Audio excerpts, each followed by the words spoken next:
Alright, anyway, this is by Aarvoll on New Theism. He said, the main argument for God as epistemological foundation is as a foundation for logical truth. God could hold all mathematical and logical propositions along with the nature of universal predicates in his mind. That would explain why math seems to be objective and stable. This isn't the way I argue, but you should address that argument to address new theism. And I said, how is that different from knowledge in general? I'm not sure what the argument is for which logical truth is different from empirical truth. Both depend on mental processes. A logical truth depends only on mental processes, not experience, so it is objective in the sense that it doesn't vary from person to person, but it is still subjective in that it depends on the brain. And then Aarvoll said, or it's like Aarvoll, I don't know how to pronounce it. It used to be Aarvoll, but anyway, he said empirical claims can be accommodated by a materialist atheist view in that the reference of such claims have independent existence.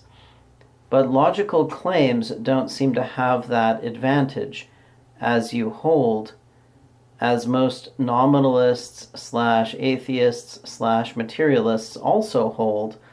Such claims are dependent on the structure of our brains.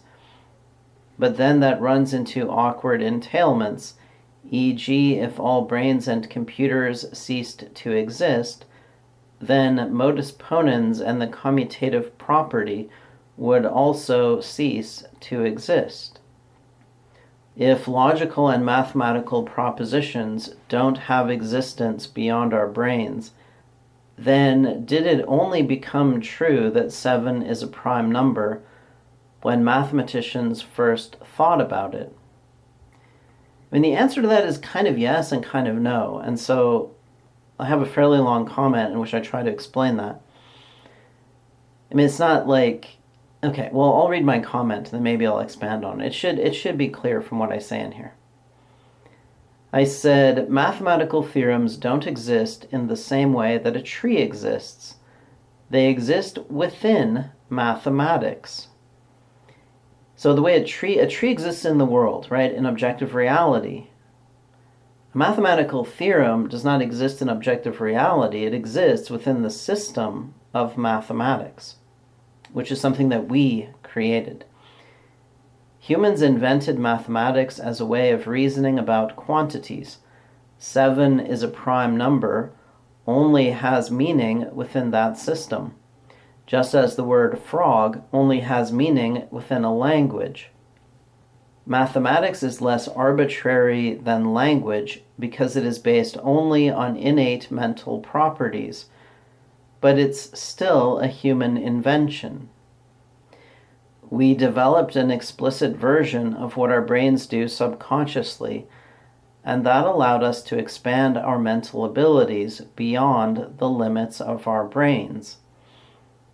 To the subject, to the mind, to the individual mind, mathematical theorems are empirical.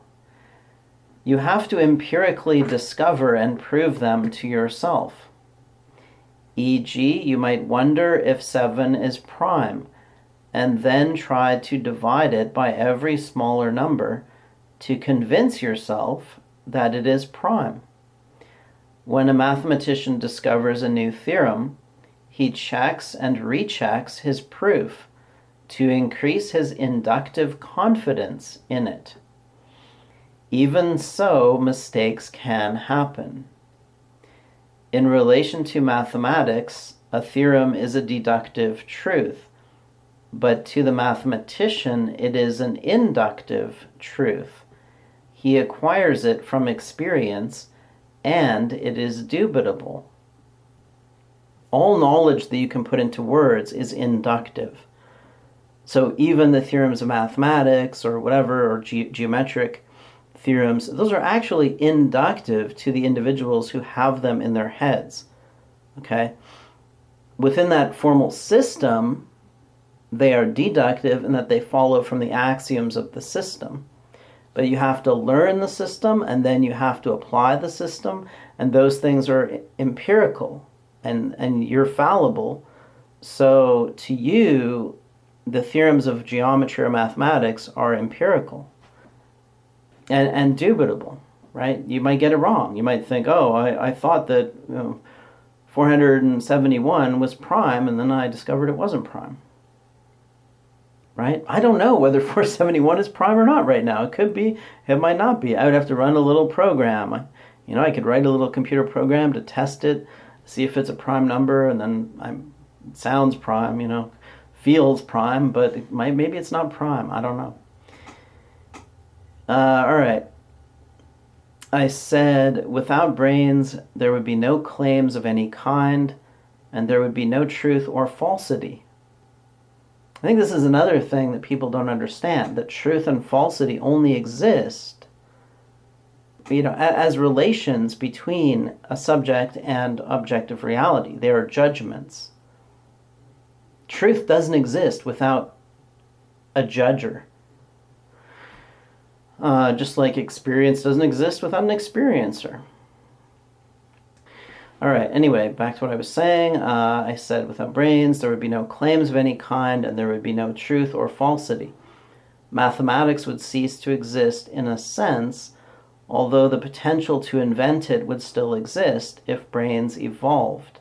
The same is true of the game of chess. Did it exist before we invented it? Well, yes and no, right? In what sense did it exist? As a potentiality. Empirical claims are also dependent on the structure of our brains. They may have reference to physical objects, but that doesn't make them any less brain dependent. And physical objects are not equivalent to their representations. You could ask whether a cloud really exists, right? Does a cloud really exist? I mean, it's just a bunch of water droplets, right? It's really just a greater density of water droplets in a certain part of the atmosphere. You perceive it as an object, or you might, but is it? Does it really exist? I mean, it's transient, right? Like, imagine a cloud on the top of a mountain. Basically, as air flows over the mountain, water droplets condense, but then as they move away from the mountain and go downward, they then evaporate again. So the cloud stays in its place over the mountain, but its constituent elements are flowing through it.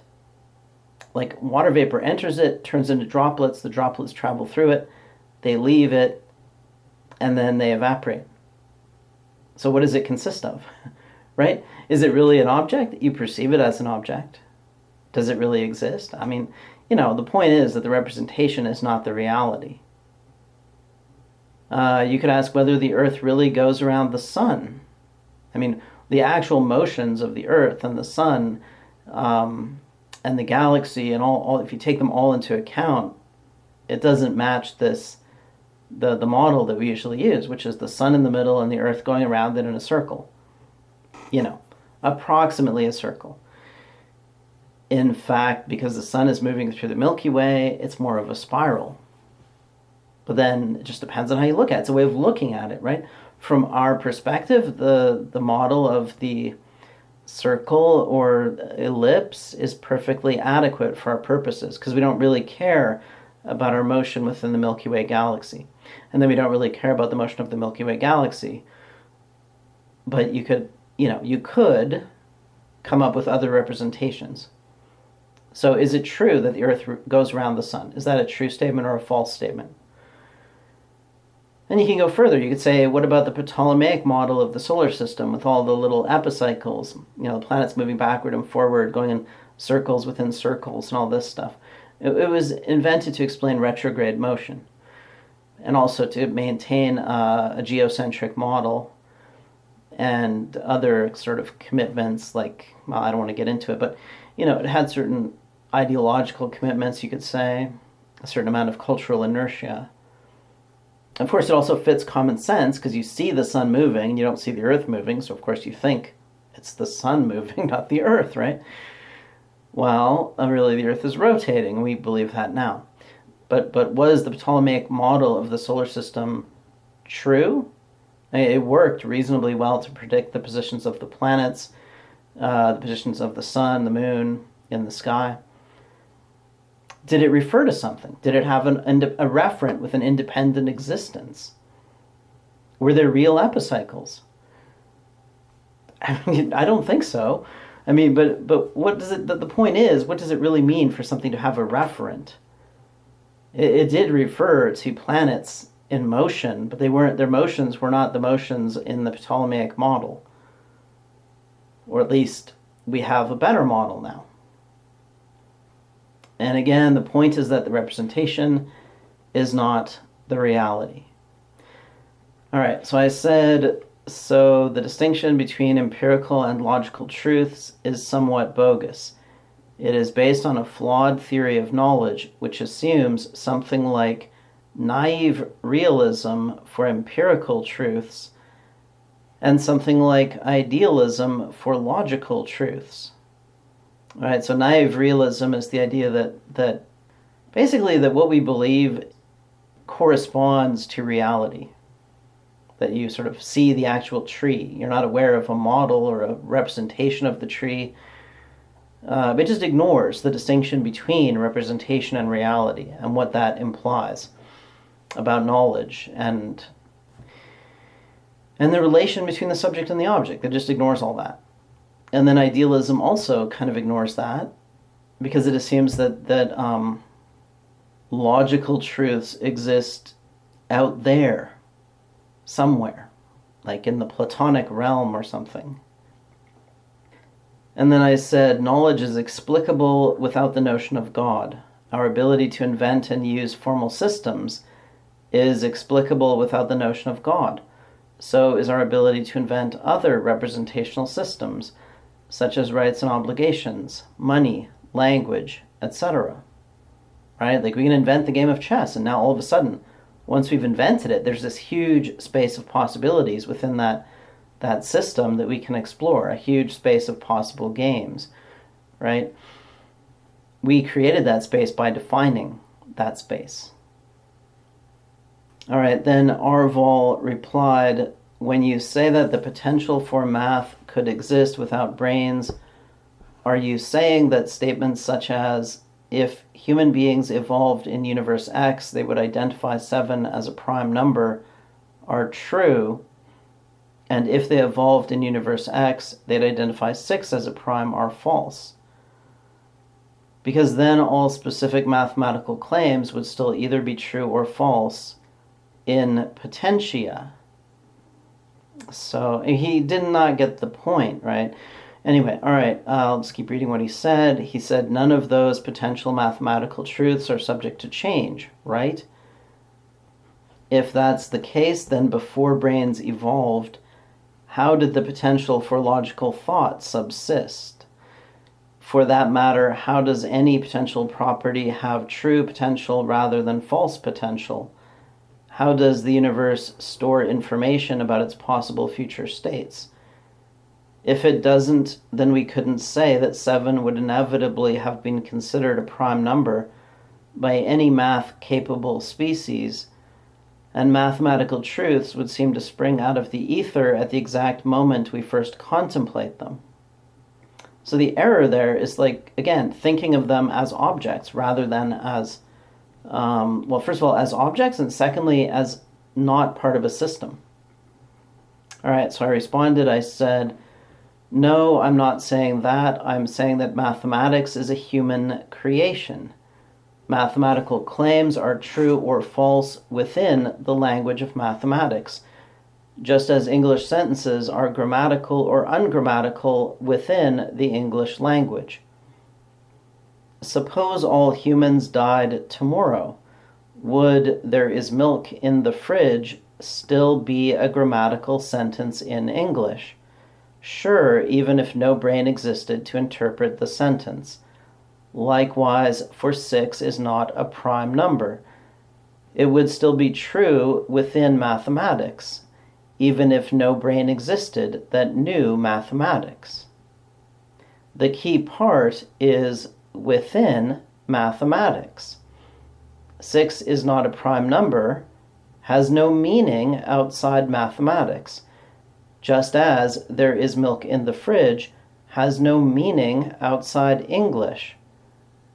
There is no meaning outside a system of representations, and thus no truth or falsity. All right, and then I said, how did the potential for logical thought exist before humans? The same way that the potential for life existed before life, and the potential for thunderstorms existed before the first planet formed, and so on. If you want to talk in voice, let me know. It would probably be easier.